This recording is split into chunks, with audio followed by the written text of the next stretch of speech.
Bonjour et bienvenue à SolidWorks Simulation.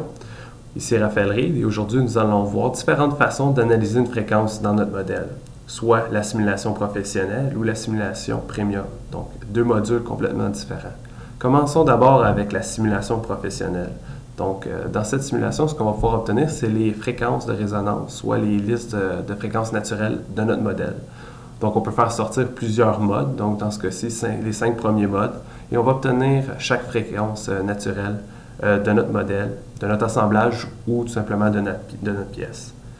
Dans ce cas-ci, ce que nous allons montrer, c'est la participation massique pour chaque fréquence. Donc, en pourcentage, nous allons voir dans différentes directions, soit X, Y, Z, avec la participation massique pour chaque fréquence.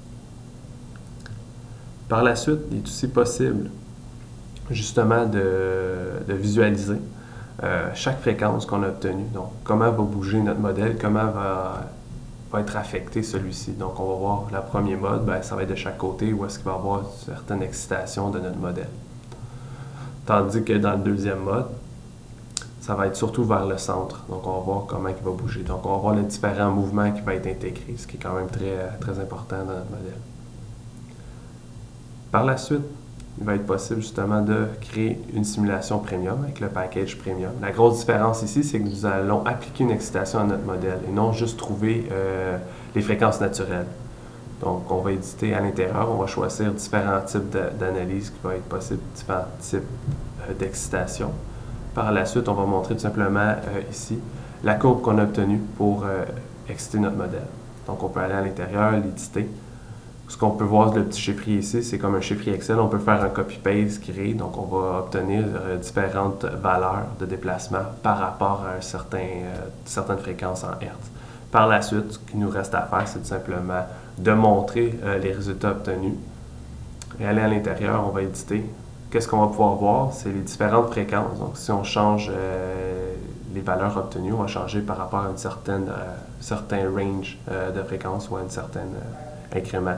Puis par la suite, on peut même choisir à une valeur donnée. Donc, on peut retourner à l'intérieur et lui dire, c'est parfait, moi je veux savoir, par exemple, à 20. Donc, qu'est-ce qui s'est passé? Donc, on va savoir que ça se trouve avec telle sorte de déformation, avec quelle sorte de hertz. Puis par la suite, on peut vraiment évaluer à l'intérieur ce qui va se passer. Donc, encore une fois, on peut retourner à l'intérieur puis même l'animer.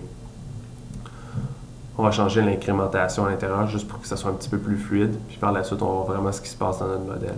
Donc, on se rappelle le pic qui se retrouvait, ou plutôt le sommet qui se retrouvait dans notre input, dans notre entrée, disons, de fréquence.